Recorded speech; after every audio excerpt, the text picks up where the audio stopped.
A scenic natural spring and waterfall near the Sri Mauli temple in Sarmalit, Pernem has become a popular attraction, drawing visitors with its serene beauty and refreshing waters.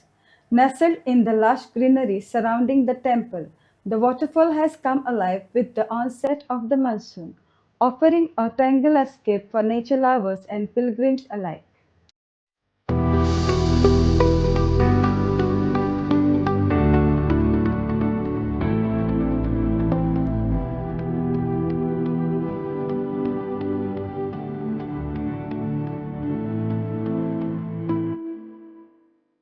नमस्कार. निसर्ग संपन्न अशा पेडणे तालुक्यात एकापेक्षा असे अनेक जी पर्यटन स्थळं निसर्गाने तयार केलेली आहेत.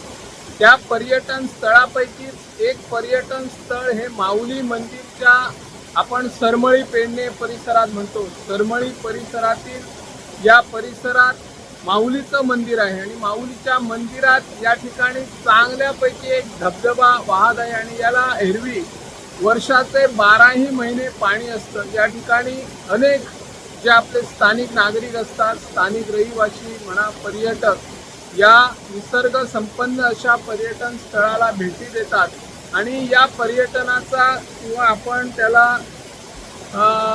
धबधब्याचा आस्वाद घेत असतात. अशी काही मुलंही या ठिकाणी आता आलेली आहेत की या ठिकाणी पाण्यामध्ये कशा प्रकारचं पाणी येतात ते आस्वाद घेणार आहेत आणि अशा प्रकारचं वातावरण निर्माण करणारं पावसाळ्यातील हे पर्यटन ज्या परिसरात अशी चांगली पर्यटन स्थळे आहेत ती चांगली पर्यटन स्थळं खरं म्हणजे सरकारने त्याचं संरक्षण करण्याची गरज आहे. पर्यटनाच्या नावावर विकास करण्याऐवजी जर ही एक दुर्मिळ असं किंवा जी निसर्ग संपन्न अशी देवाच्या बाजूला जी काही स्थळं आहेत त्या स्थळाचा विकास करत असताना कसल्याच प्रकारचे कॉन्क्रिटीकरण करणे गरजेचं नाही. तशा प्रकारचे प्रयत्न करणे गरजेचे आहे आणि तशा प्रकारचे प्रयत्न सरकारने म्हणा किंवा पर्यटन खात्याने जी आपली देवस्थानची जमीन असेल त्या देवस्थानच्या महाजनांकडे चर्चा करून या